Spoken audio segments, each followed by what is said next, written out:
there was not a single ounce of me that thought in the morning of day 3 that I could do it. And the only thing that mattered, it was like thinking was like just a waste of energy, whether it was positive or negative or anything. It was just, it wasn't. And I was so negative, yet the action, like my sister said, get in the car, did that action. It was like, start walking, move 1 foot. It's like just all that actually mattered was action.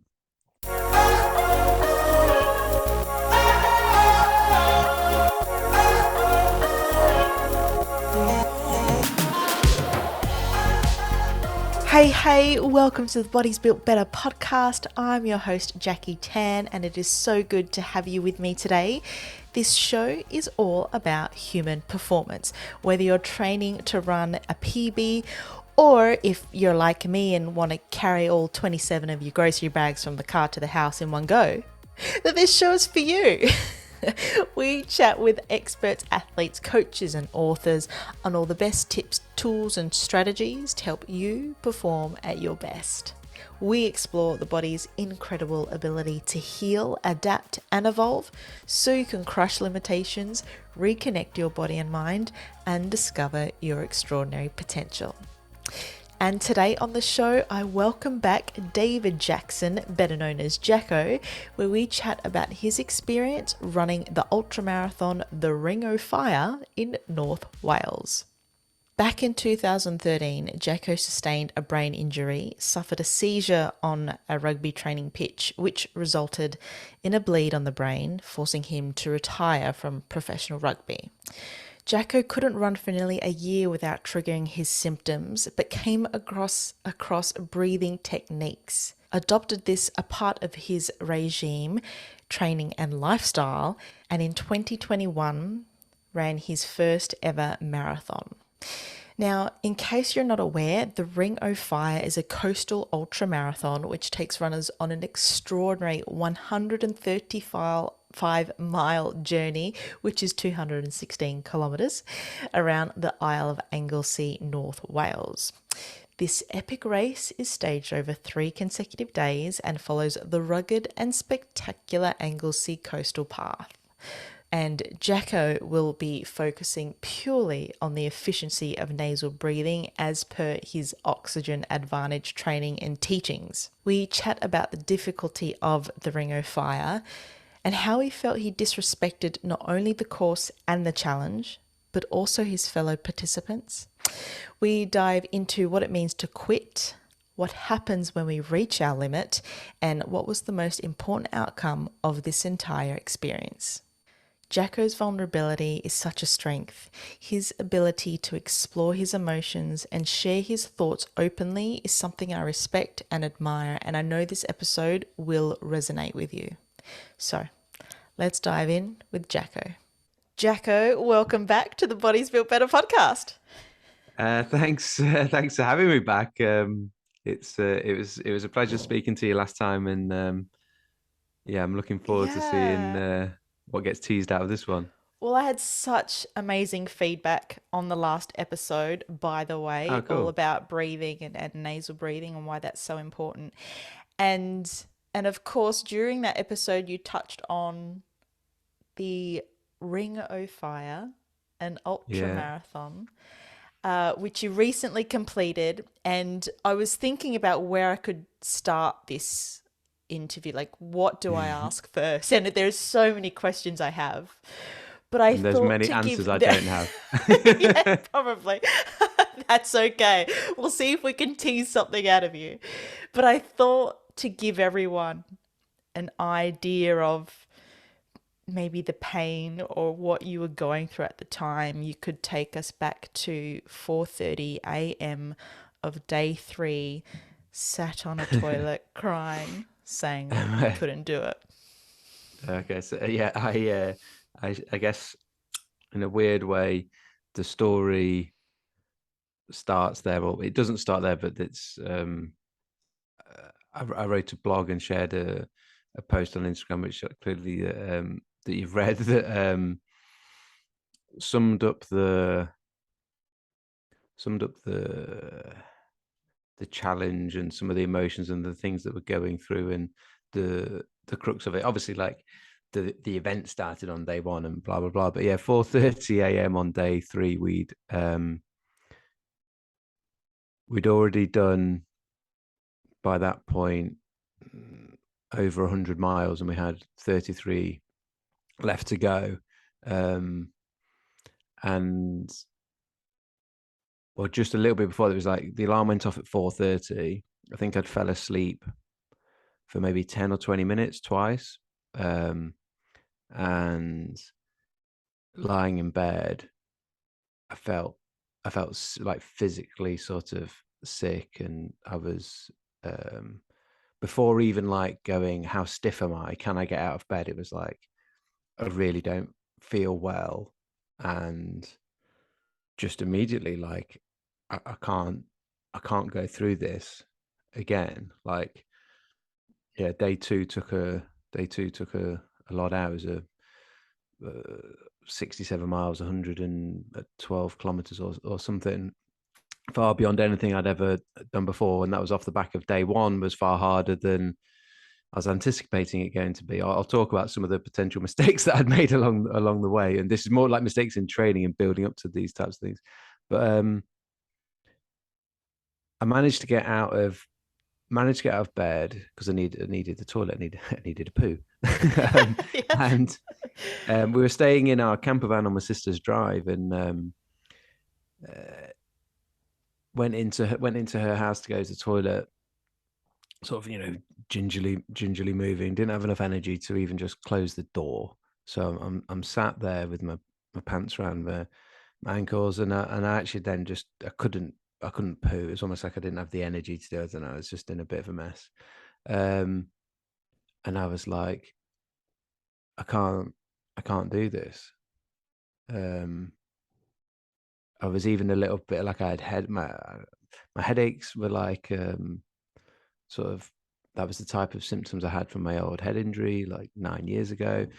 And yeah, I just didn't. It was just incomprehensible that I could go off and do this. I'd kicked a big rock on day one, and my toe was like really hurting and blah blah, all sorts of stuff. And but just I just genuinely was like, I can't do it. And I felt extremely embarrassed. I'd done the stupid thing of I was trying to document it. We were trying to make a little sort of short film documentary about it. It was like the nasal breathing. Like, I'm not an ultra runner, like an old rugby player. There was the head injury I'd recovered from back in 2013, and there was there felt like there was a bit of a going to be a nice sort of message come out of this, and I was like, um, Vivo Barefoot, who provide the shoes that I love to run in, and well, everything in walk it, and don't use any of the shoes, and the Oxygen Advantage, who I do the certification for, I'm a master instructor. That both of those two companies had sort of supported that by paying for the two guys to be there to film it. And I was like, he's such an idiot. Why did you think you could do this? Like, one, you're not an ultra runner like this. You have bitten off far more than you can chew. And not only that, like, what are you going to say to those people at those companies that have, like, what's the story? Like, oh, we had a go, and it was really hard, and we got like to debt. We did do you know what I mean? I was like, uh, I was embarrassed because I disrespected the challenge. Um, it gets better, but then it also gets worse. So I'm like, I'm in that type of headspace. Um, and my little sister, whose houses were staying at, came downstairs. She said she only woke up because a little boy woke up.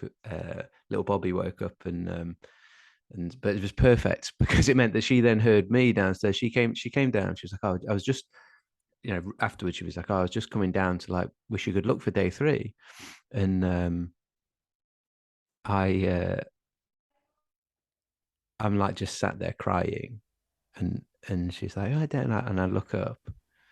At this point, I've not bothered that I'm literally the only thing I'm wearing is pants and they're around my ankles, and it's You my sure? sister, and I've like not closed the door, but I'm not bothered at all. On day two, Okay, I'd already done a poo on the side of the street on day two. Like you've just lost all. of course. And Anyway, when you don't have any energy to even care. yeah, it's almost like the things you like. It just didn't matter on the scale Yeah, of things that were mattering at that exactly. point in time. It just didn't matter. Um, and so I'm crying, and I look up and I was like, Susie, I can't do it. Like I can't go. And I was expecting her to be like, I know, like, so she'd done, my sister um, was part of a GB rafting team that won world championships a few years ago. She'd done Snowdon, Ironman, where Snowdon Ironman is like you run up Snowdon for the run at the end, and you cycle around Snowdon. Like it's horrendous, man. It's a horrendous Ironman. So and I'd seen her in like the Pain Cave, like, you know, and I was expecting her to go. I know, like, you did amazing yesterday. Yesterday was 17 hours 45 minutes when you had 18 hours to do it, and I was expecting it to be like, look, yeah, I You know did your you've done best. it, you've done enough, and this is good, and this is good enough. Um, but she just went, just try and get in the car. That's the first step. And it's I said to her, I was like, I want to get that tattooed on me. So I haven't got any tattoos and don't really plan to have it. But I was like, I almost want to, because it was so good in that it, like, she didn't challenge me.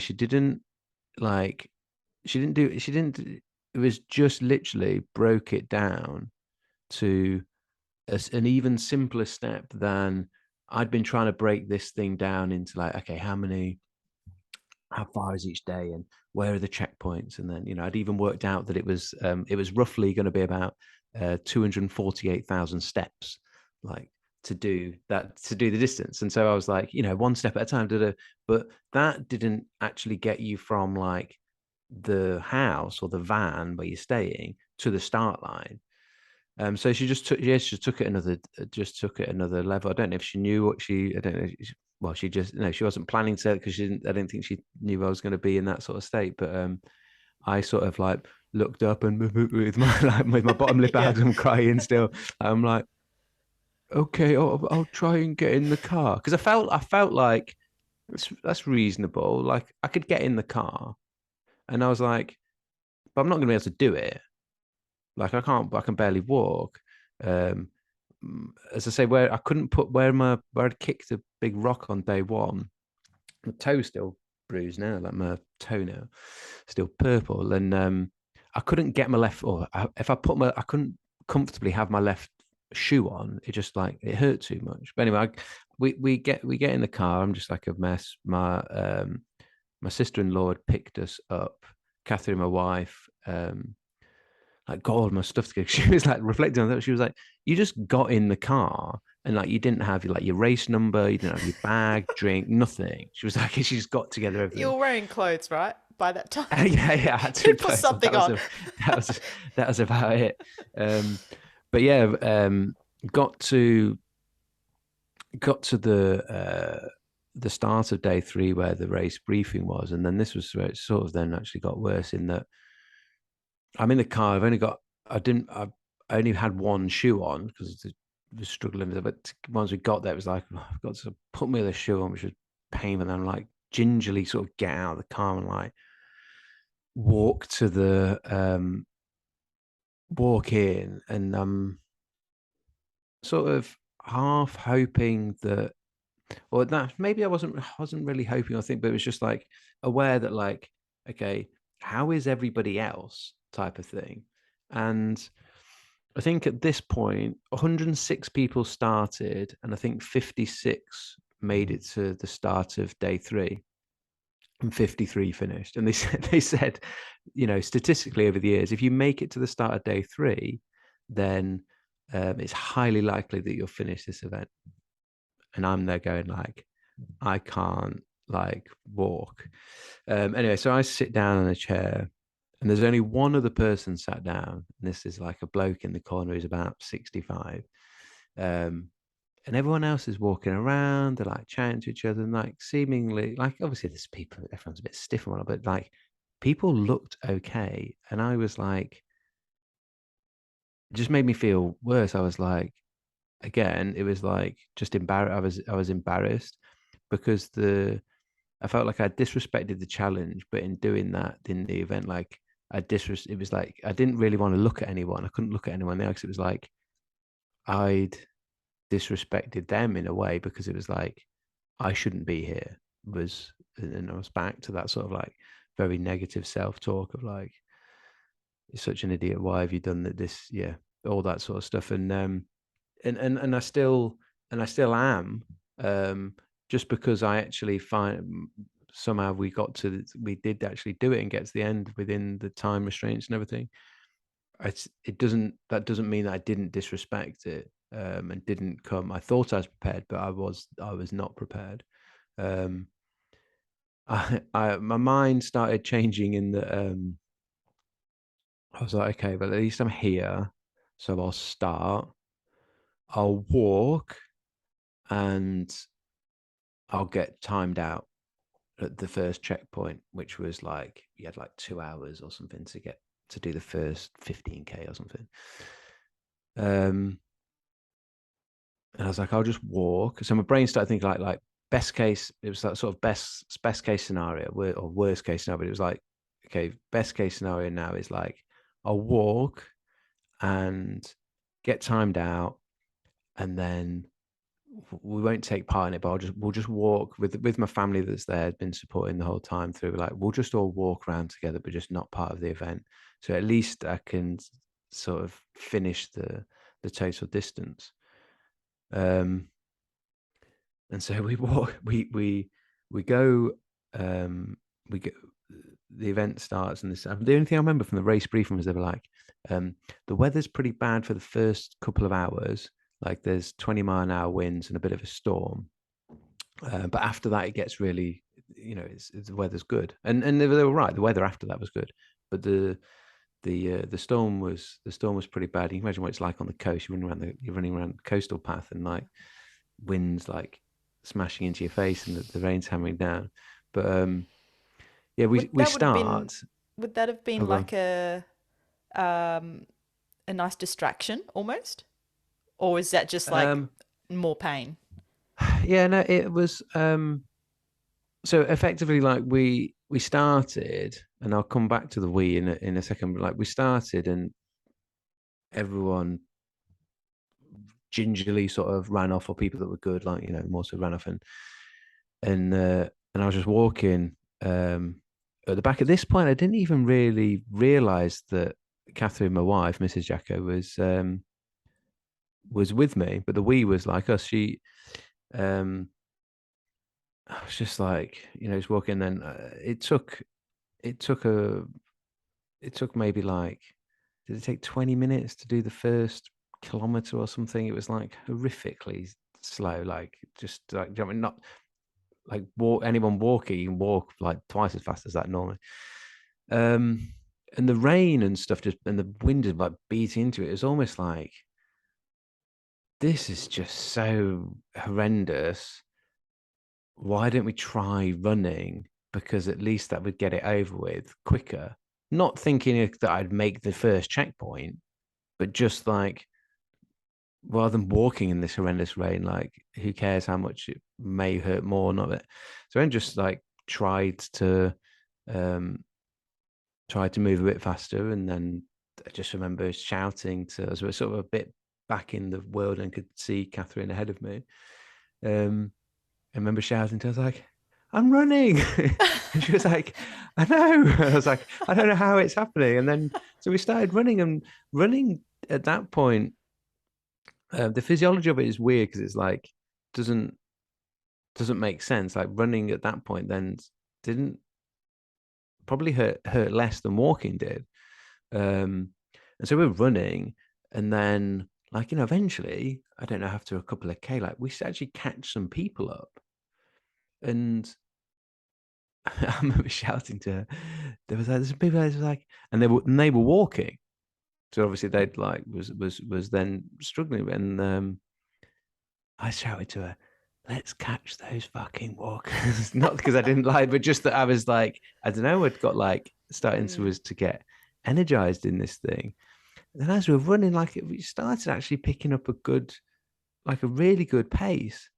And then it was like, we might actually make this first checkpoint.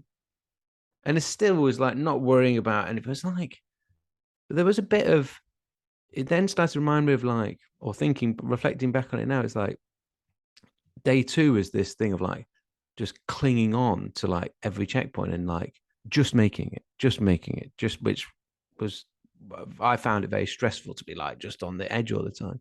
But once I'd made, it was like once I'd made one, it was like, well, why can't I just make the next one?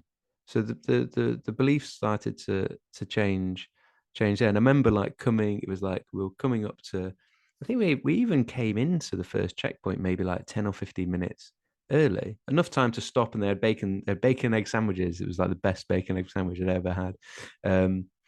There, that must have been like 8 o'clock in the morning or something. And I remember coming, like you'd see the checkpoint. It was like, or there's a certain period where you're like, okay, it's only, a kilometer left to this checkpoint, and I know I've got enough time. It's like there's that point where you're like, I know I'm going to make it. It happens before that sense of achievement or that feeling happens before you're actually there. And it was, I remember coming up and I felt like Lazarus, like rising from the dead. In that I was literally like, I came in, I was like, nobody thought they were going to see me at this checkpoint. And I know that because I didn't think I was going to be there.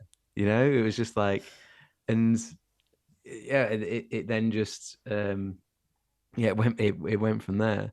Um, the coming back to the wee bit, like, um, Catherine, so my wife, she'd planned to run a few little bits with me. So on like day one, she ran the last section, which was like in the dark. It was like, it was nice to like not be running on your own in the dark. Um, and and the furthest she'd run before this was like in one day was like 15 miles. We did an event in Exmoor, down south, in June. But she'd not been training for this or anything. She'd done a couple of the recce runs with me, but like talking about doing like the odd 5 to 10 or 15K type of thing. Um, and I wasn't aware of how much she'd done until like we'd finished, and I've sort of worked it out.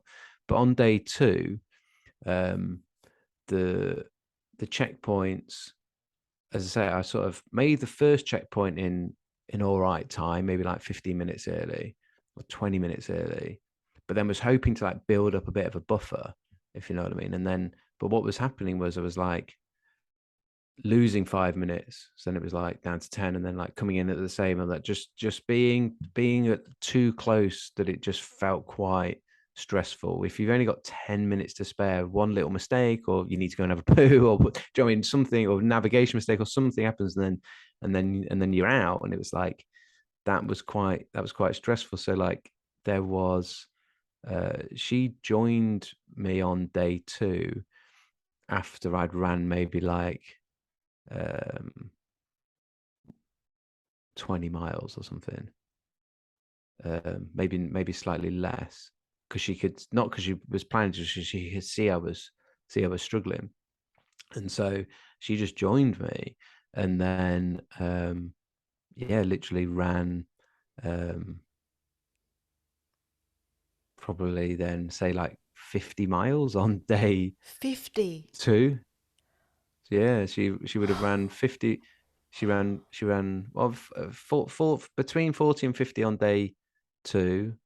She ran the whole of day three, which was like 33. Because she said in the morning of day three, she was like, "Well, I'm not gonna be able to run with you like this morning first thing, like because I can't move." But as soon as she saw me, it made her feel so much better. She's like, oh, Um, okay. Maybe but I yeah, can. she with no training, no preparation, no sort of like mental thing of like, okay, I'm preparing for this thing, I know it's going to happen. It was like she ended up doing about 80 miles of the 135. That's Um, so incredible. all Yeah, to it get you was. through it. Yeah, and literally like she was always about 50 to 100 meters ahead of me, like going, "Come on, come on, come on!" And we carried with loads of food and just yeah, it was an incredible um, yeah, it was an incredible experience from that to be yeah, and just to be supported in that way. And there was and my mother was there, both my sisters, my brother-in-law, my sister-in-law, my mother-in-law, like that. So there was a whole family effort of support going into that. But yeah, I would not have done it without her, and I wouldn't have done it without everyone's support, which is one of the nicest things I found, reflecting back on it, of like being that vulnerable and being that broken, that you just actually needed that. Like, when was the last time we were in that total vulnerability or need for people to literally support us? It's like when you're an infant, when you're a baby. It was almost literally like that. Um and when you go into those types of places, and I wasn't necessarily expecting it to be quite like this, but um the connection between us all, that had, like, we'd done it, um and we didn't think we were going to do it. And yeah, the deep sort of connection was, Yeah. yeah, it was very special to experience that. Was your sister there at the finish line? Yeah, so I got two. So I got a younger sister and older sister. Um, and my younger sister lives on Anglesey in Wales. So she was whose house we were staying at. She actually, to finish it on the last part of day three, you have to go over Holyhead Mountain, which is like, it's not crazy high. It's like 500 meters. But after you've been running for 3 days, it's like it's not. But High enough. it was quite tricky in terms of like the routes through it. It's not like just one simple path, and like there was these different, some of the check, there was like some points they had to reach as like a an honesty book there. They had to tear a page out of to prove that you'd got to that point before going to the next bit, etc. So she came up from the finish line to like meet us, and actually was like, it's down there. Like, it was that last bit of navigation was really difficult, so it was massively helpful to have her then. Then she came with us down the final stretch. And then yeah, then my mum, my mother-in-law, my older sister, her husband were all at the finish line. I think I said, it felt, when my mum hugged me at the end, it was almost like I died and come back to life type of hug, because it was she'd seen how bad it was. And yeah, it was is a really, really, really good event, in that um, they encourage and allow people to support you. I know that there'd be some events where it would be like, self-navigated, and you're not like, you have to take all your own food, and you kind of which which I think made it, in terms of the event, made it even more special. I'm sure you'd go through a lot of the emotions and things you'd go through if you were just completely left on your own and had no support, would be different, and extremely difficult. You said, you mentioned it a few times that you disrespected the course. Yeah. Tell us about your preparation. Why do you use that term? Because you're still prepped for it. What was it Yeah. about it that you Um, say that? I I wasn't, the furthest I'd run in one day was 30 miles, and day one was 35 miles. So it's like 57 kilometers, something like that. So day one, we'd done a couple of recce's on day one, so I knew roughly about half of day one. I knew it was quite like the terrain was quite difficult on day one and quite hilly. Over the 3 days, there was 4,000 meters of elevation, and quite a bit of that on day one and day three. Day two was probably a little bit, or parts of day two were a lot flatter. But I'd done, yeah. So day one was a PB for me to be able to do 35 miles is a PB, and then for day two to then be 67 miles, 112k. Well, that's then another massive PB. And then the final day, 33 miles, 55k, whatever it is. That would have been a PB, but like then the fact to do all 30, it was all brand new. And now I'm not saying that your preparation should be like to do the whole thing. One lady, for example, Lou, she'd ran with her for quite a bit.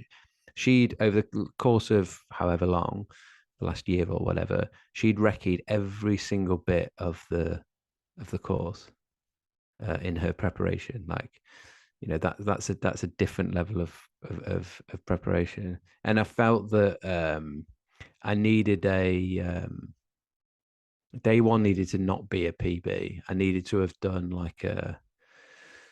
maybe like a 50 miler or a 60 miler or something like that, to just for the body to know what that feels like and what that experience is like. Because having now, it's like a month later, and having, after about we can talk about recovery, but it's like feeling recovered now. And after about 2 weeks, went on a run again, like running felt great. It was almost like the event itself was like just a massive 3-day training session where like my body is used to at the time it's like the constant impact on the ground, but it's like it's adapted or adapting to that. So yeah, I definitely felt that if I'd done a little bit, I needed something a bit more than I'd done. And then just like things that feel like obvious now, I wasn't prepared for the sleep, for the literally the no sleep. Because in my head, you look at the timings. You had on day one, you were finishing at 10 o'clock and then starting again at 6, which doesn't sound that bad. But you finish at 10, or I finished at, I think, 9:30.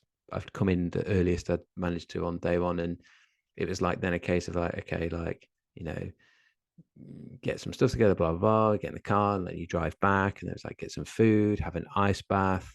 It was like, 11:30-ish, maybe 12, when you're actually getting down to sleep.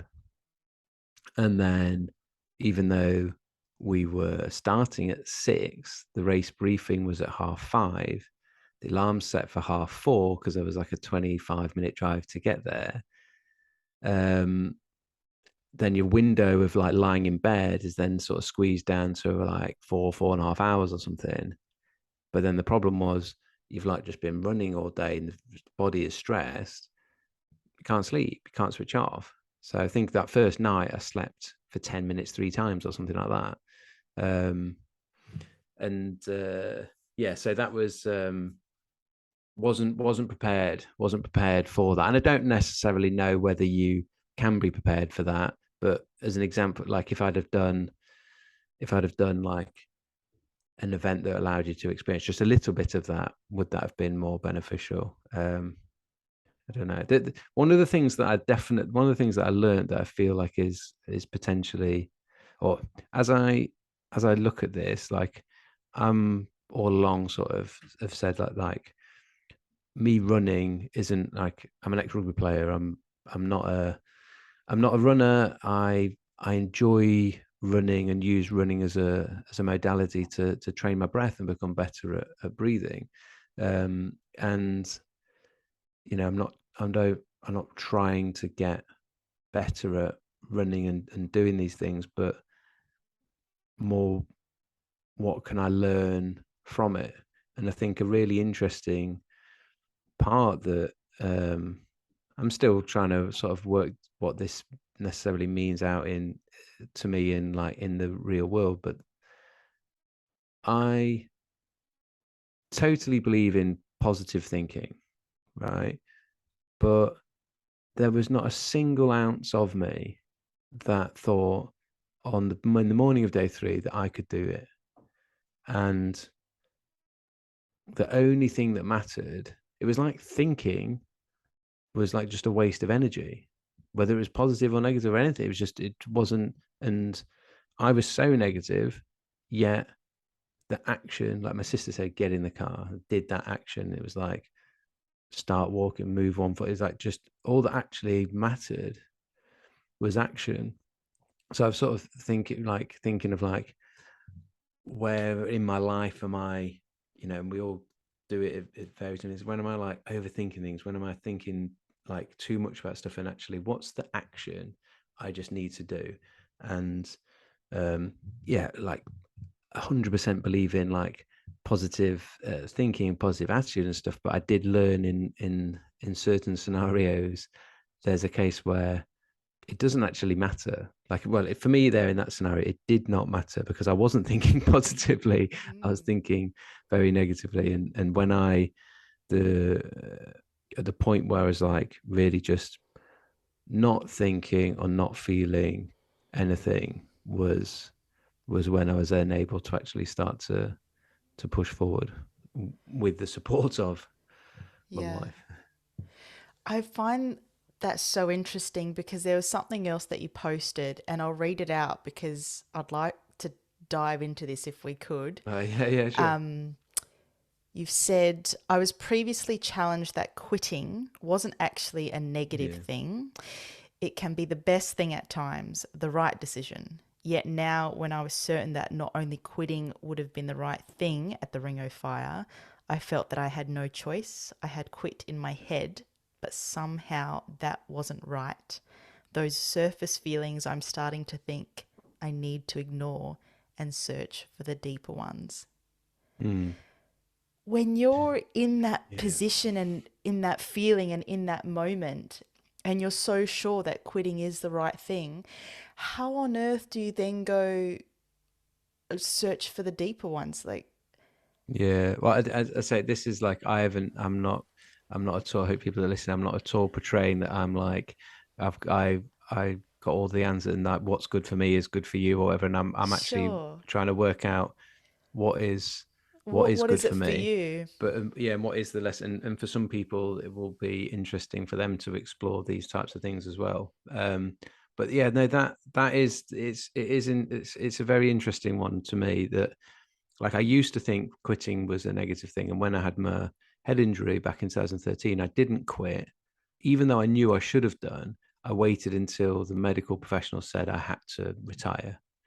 And that made me think of quitting very differently. And, was questioning other things in my life. When am I like hanging on and trying to keep something going or do something that actually it's just not the right thing. So you can quit that. It can be a good decision. There'd been an awful lot less pain in my retirement and that period trying to recover from my brain injury if I was focused on just recovering and not trying to get back to playing rugby for a few months. But I wasn't strong enough to make that decision. Okay, like I'm not ready. So I'm not ready. I know I'm not right. Like I'm going to make this decision. I waited for that medical advice. Um, but then I say I've on day 3, I was like, I was expecting everyone. Interesting, it was like in that morning there was my little sister, and then my sister-in-law was picking us up, Sarah, and then my wife, Catherine, and not one three of them. It was just like Sarah's just like, oh, what do you need me to do? And like we taped my toes up to stop them, or popped a few blisters, and then like helped me get in the car. And Catherine got us stuff like. No one said like, oh, I don't think this is a good idea. And I was like, almost if any of them had said, I'm sure I would have I was like, yeah, well, no, I don't think it's a good idea either. Like, let's just stop Yeah. this. So I was like, yeah, say I'd fully, when I'd fully quit in my head, in that I was trying to, as I mentioned before, I was like going, okay, what am I going to say to everybody? And, to the people that pay to have this thing documented, etc. Like, what's the narrative of this thing going to be? Like, and I say that's where I was, embarrassed and, blah, blah, blah.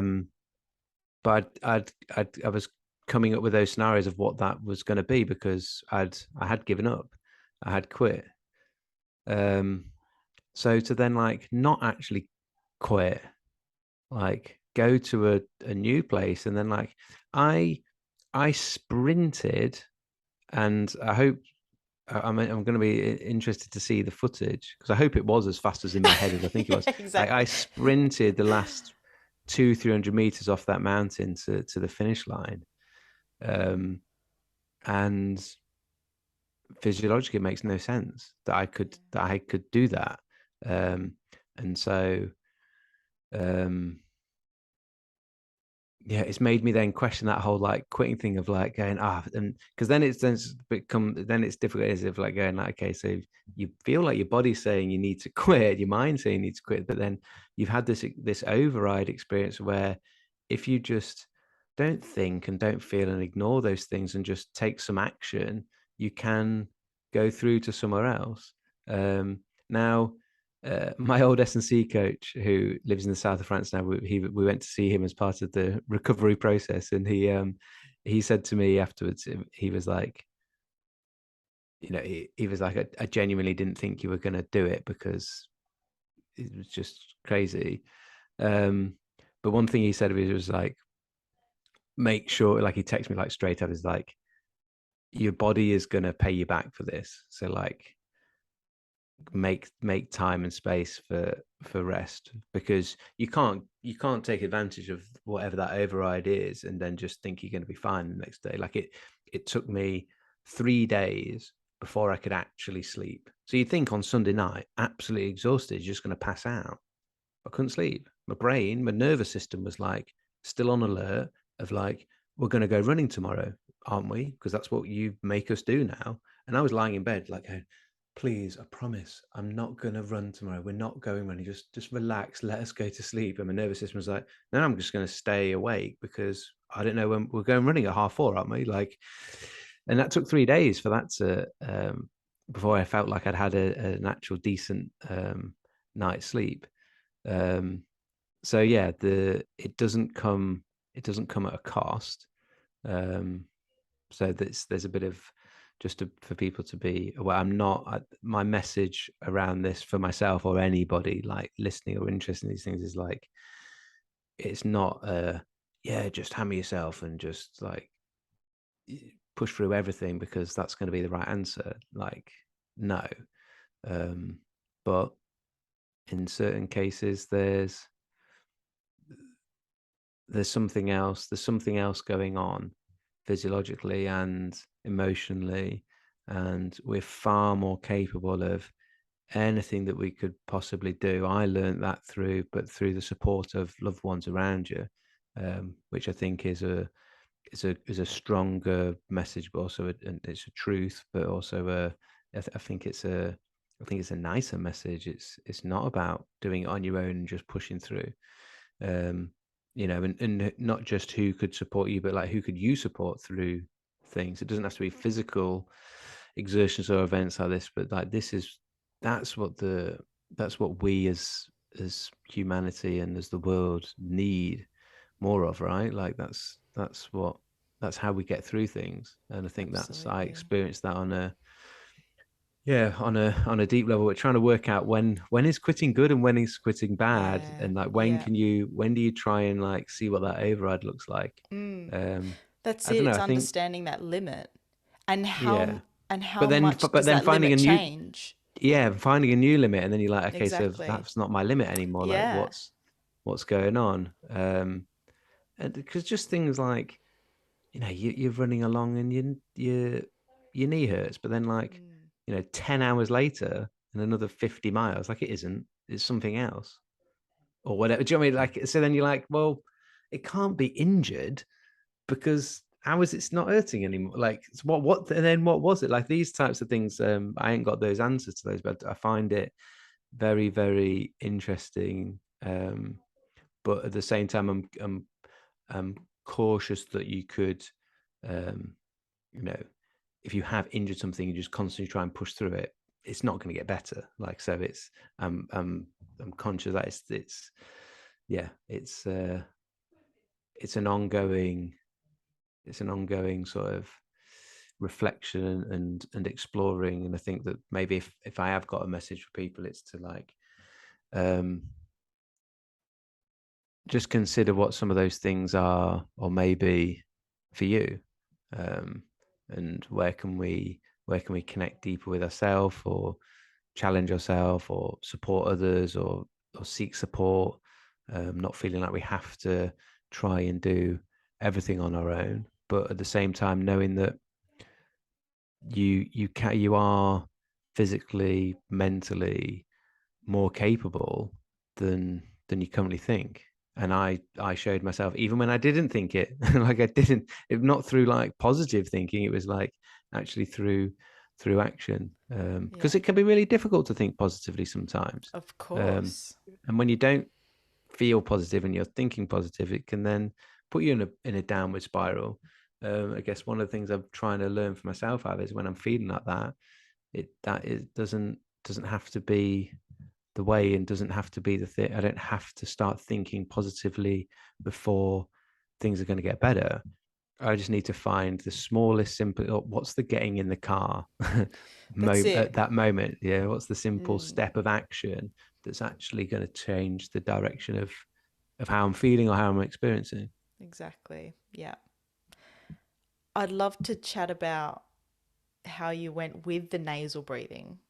Like, how Yeah. much of an impact did that have on your overall running, on your recovery? I know you said it Yeah. took a little while to get your sleeping back to normal, but Yeah. how did you feel with that nasal breathing and the benefits of that? Yeah, I mean, gosh, the the only true way to compare it would be to like do it again next year, mouth breathing, which I would definitely not want to do. Not to. So, um, some of the things that the nasal breathing has been very good for is like keeping you in less stress from a nervous system point of view, and the heart rate lower. So like you can see on my Garmin, like my Strava data, which if anyone sees like on Strava, my Garmin actually ran out after like 11 hours on the first day. Oh, sorry, on the second day. So like I haven't got the second half of the second day, but like my heart rate was around 120, like averaging like 120, 125, or something like that. So staying in a good space. And it's definitely the nasal breathing that helps with that. It keeps you in control of your breath. And I just kept it like that, as it was my way of staying trying to stay calm when I was emotionally getting stressed about the checkpoints getting timed out and all those things as well. um I think that it would have, the system. I know this from like having done it. Like my heart rate would be 20-30 beats per minute higher if I'm mouth breathing. Um, so the system's a bit more stressed. The system's working harder. I'm more upregulated. There was enough sympathetic dominance going on from just the how hard the thing was. Yeah, it would have been, I'm sure, a hell of a lot harder. And I think my recovery would have been dramatically more challenging. And how close I was to not being able to do it. I don't think I'd have been able to do it if I wasn't nasal breathing. And for the pace and things that we're going at for a long duration ultra like that, like the nasal breathing is fine. Some of the hills, like it's a little bit more challenging, but I've spent the last couple of years like honing the efficiency of nasal breathing. It wasn't hard for me um to nasal breathe. And actually it doesn't feel nice to mouth breathe anymore Yeah. once you've made that switch. Yeah. Yeah, that's good. How long have you been nasal breathing, by the way? Like And oh, sort of sorry, more like specifically, running nasal breathing. running with so I did my first marathon last October. And how long did I train that for? I mean, it's probably the first time I tried to go out nasal breathing was probably like well, it was pre-COVID. So that's, yeah, 3, maybe 4 years ago. And I ran about 50 meters and then was just like, I couldn't do it. Like snot pouring out my face. My Yeah, nose was yeah, just not working how it was yeah, supposed to. So it wasn't easy for me when I started yeah, because sure. I'd obviously not been doing it. And therefore the nose had become, um, yeah, dysfunctional, Yeah. it, it needed retraining. So then, how long? I guess that takes. It doesn't sound like it takes too long for the nose to then adjust to the nasal breathing whilst running. Yeah. Because, I mean, 2019, could we say, Yeah. to So the night, yeah. last I year, mean, yeah, a people, marathon. yeah, I a think lot that's of quite people won't impressive. don't want to sort of go, oh God, 2 years until or however long it is. But the typical guidelines are around 6 to 12 weeks. You start to um you start to have those adaptations, the benefits of nasal breathe, those adapt. So rather than it feeling like harder to nasal breathe, it's like, okay, not only am I now able to nasal breathe while I'm running, it actually feels better to do it. Now, I've had clients that it happens, an awful lot faster than that. It depends where people are at, and it depends what intensity you're going to be running at, your previous fitness, and then actually like how good or how dysfunctional your breathing was before that as Yeah, well. sure. Like, what's the Yeah. mechanics of your breathing like? Mm. Um, you can breathe in and out through your nose, but you can do it in a very sort of stressful way, or you can breathe really Yeah. nicely in and out through your, or you can breathe in and out through your nose and it still be an upper chest vertical breath, or Mm. you can be breathing lower down it with the diaphragm into the lower portions of the rib cage, which is going to be better. So it's not just using your nose or not. I think there's some intricacies within that. Um, that none of it's complicated. Like, there's very simplest bit if people want to get started is like, keep your mouth closed when you're running, um, but keep the jaw relaxed and the teeth not touching, so that you don't really like clenching and straining. Um, and let the nose dictate the pace. So what can you manage in and out through the nose? Like, run at that pace. And if you're into this, like, make a note of what that pace is and what your heart rate is like at that point, if you've got like a watch that you run with, and you'll be amazed to see how that changes over just a few sessions and just a few weeks of your heart rate coming down, even how much quickly you recover, how nice it feels. You don't feel stressed, you're not like out of breath when you finish because you've maintained control of your breath, and you're supplying oxygen well to the tissues, and dealing and utilizing the carbon dioxide that gets created. A lot of it is just changing your tolerance or sensitivity to that carbon Yes. dioxide Yeah. buildup, and then it starts to become your friend rather than the enemy that's, Exactly. making you, yeah, lose your breath. When you think about everything you went through and you think about potentially something else in the future that's just as rigorous, intense, long, what's your mindset around that? How would you go into it differently? What would be your approach this time round? Yeah, that's a good question. I mean, I would, having said how sort of I felt like I disrespected things and not done enough. I thought you you don't you only know what you know. So, like, I genuinely, I'd gone and recce'd a little bits of it, and I thought I thought I knew what I was getting myself in for, but I wasn't. So it would be all about the preparation of just ensuring that I'd done enough homework to know exactly what is going to be entailed. A good example of this was, the Dragon's Back is is another one in Wales. It's, you run down the whole spine of Wales, from North Wales to South Wales, across the highest mountains in Wales. It's over 6 days, so it's twice as long, and it's twice the elevation of what I did. And it's actually what inspired me originally. We watched a documentary of it, and I was like, wow, that's like, just, yeah, I was just in awe of it. But I was like, but that is just ridiculous. Like, I'm not signing. I can't. And that was, that would be like complete. So we found it was like, oh, and then there's one in Anglesey where my sister lives, and like, oh, right, we love Anglesey, and we run around. Oh, okay, we so signed up for that. The person that won the Dragons Back this year, last year, it was the first time he'd done it, but last year he went and marshaled on it. And he said he marshaled on it, volunteered to be a marshal, so he could see what everyone was going through. He wanted to get a feel for the event and what it is about and what does it entail. And I thought, okay, that's clever and that's good preparation. He'd obviously done lots of his training and preparation of that, but it's that type of thing. Knowing what is going on, like where all the checkpoints are, what the route is like, how much time you've got between all these different. Yeah, I definitely would be taking my preparation and homework far more seriously. Even though I thought I'd done a good job on it. It was like Yeah. that was a big learning Big learning lesson. experience for me for sure. Yeah. I know you got to head off. I've got one last question for you. Tell us about the documentary. Oh, that's not a question. Tell us about the documentary. Between Yeah. breaths.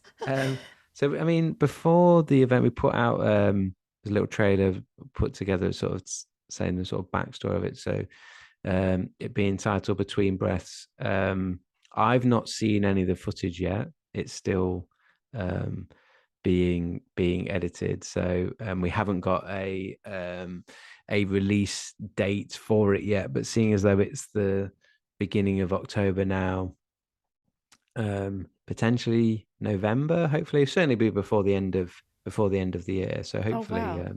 hopefully something to share and Yeah. next week, next month. And the plan is a little bit. There isn't a detailed plan yet, but the plan is to do a little bit of a gathering for people in the UK to do a bit of a like host people to do. We'll watch the documentary, but then also do a little bit of a breathwork session or breath training session together, and sort of just get people together and connect and just make a little thing of the, let's call it a premiere potentially. Yeah, But exactly. the details for that will be released when we know what What the what they logistics of are. that's going to be Sure. like. Yeah.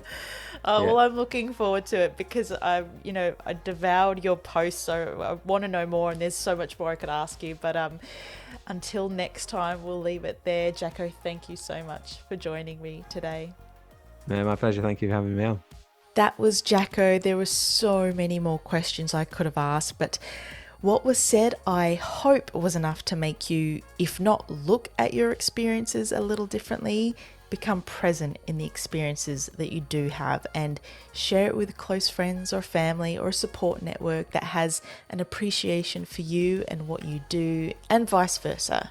How can your next experience be about supporting someone else in their journey, in their challenge, whatever it might be?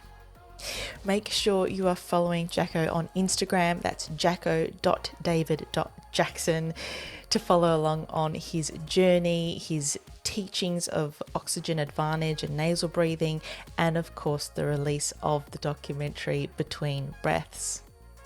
If you loved this episode, I would really appreciate you sharing with your friends. Leave us a review because that helps this podcast grow further and reach people who are just like you, who want to hear these amazing stories as well. Thank you so much for tuning in. I appreciate you. Have the best day, week, month, and year.